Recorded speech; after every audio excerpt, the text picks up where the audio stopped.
Hi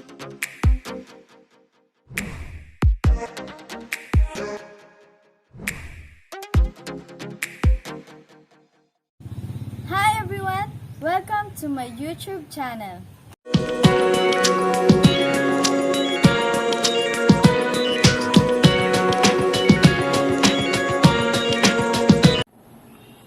Good day everyone. I am Rose V. Joyce de Rosario, a BS Ed Math student from Kapalong College of Agriculture Sciences and Technology. This video contains another topic which is right triangle and trigonometry. First and foremost, let us define what is right triangle. So a right triangle is a triangle in which one angle is a right angle. Now, let's define what is right angle. A right angle has a value of 90 degrees. The relation between the sides and angles of a right triangle is the basis for trigonometry. The side opposite to the right angle is called the hypotenuse or the side C in the figure. The sides adjacent to the right angle are called legs. These are sides A and B in the figure. Side A may be identified as the side adjacent to angle B and opposed to or opposite angle A. Side B is the side adjacent to angle A and opposed to angle B. So in this topic, we are going to use the Pythagorean theorem. So the Pythagorean theorem, also known as Pythagoras theorem, is a fundamental relation in Euclidean geometry. It defines the relationship among the three sides of a right triangle.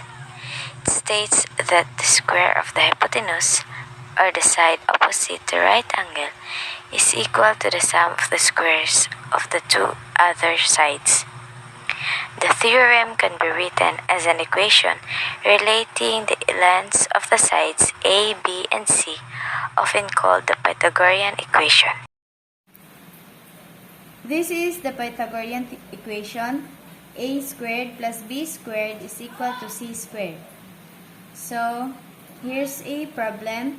A right triangle has a side length of 10 feet and a hypotenuse length of 20 feet.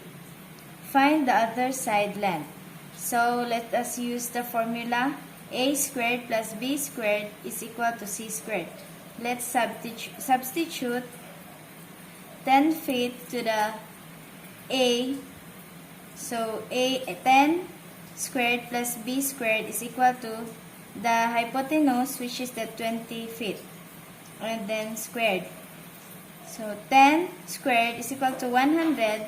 And copy B squared is equal to the hypotenuse, which is 20 squared, is equal to 400. Then, we need to apply the addition property of equality. We need to subtract 100 both sides.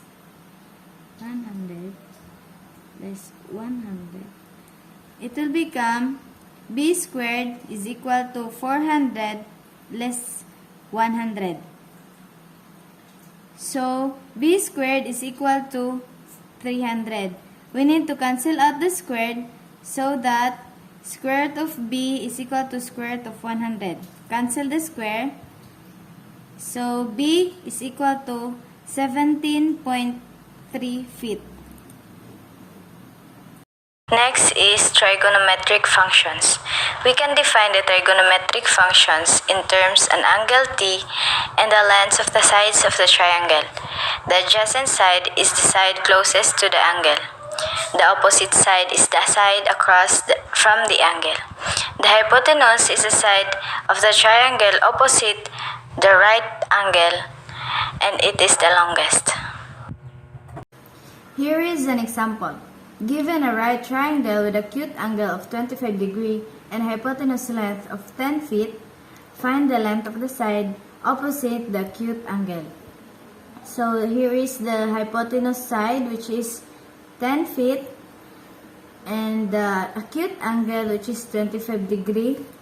Here is the adjacent side, and this is the opposite side, which is we will going to find out.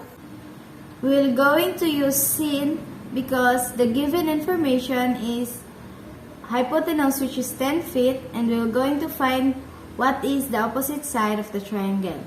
So sin of 25 degree is equal to x, which is the opposite, over 10, which is the hypotenuse.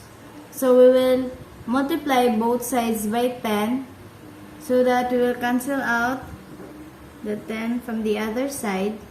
So 10 multiplied to the sin of 25 degree is equal to x. So in order to get our x, we will use scientific calculator to solve this. So our x is 4.23 feet. Go. Here is a real life example for this topic. So my friend got his skydiving lesson for his birthday. His helicopter took off from the skydiving center, ascending in an angle of 37 degrees and traveled a distance of 2.1 kilometers before he fell in a straight line perpendicular to the ground. So here is an illustration. Suppose here is the skydiving center. My friend flew 21 kilometers and then landed at this point. So the question is, how far the skydiving center did my friend land? So we need to solve for this side. So here is our solution. We will use the cosine formula, which is cos t is equal to adjacent over hypotenuse. So cos of 37 degree is equal to x, which is our adjacent, over 2.1, which is our hypotenuse. So we will multiply both sides by 2.1 to cancel out the 2.1 for this side, and then this will come up into 2.1 multiplied to cos of 37 degree is equal to our x. In order to get this, we will use our scientific calculator to get our answer.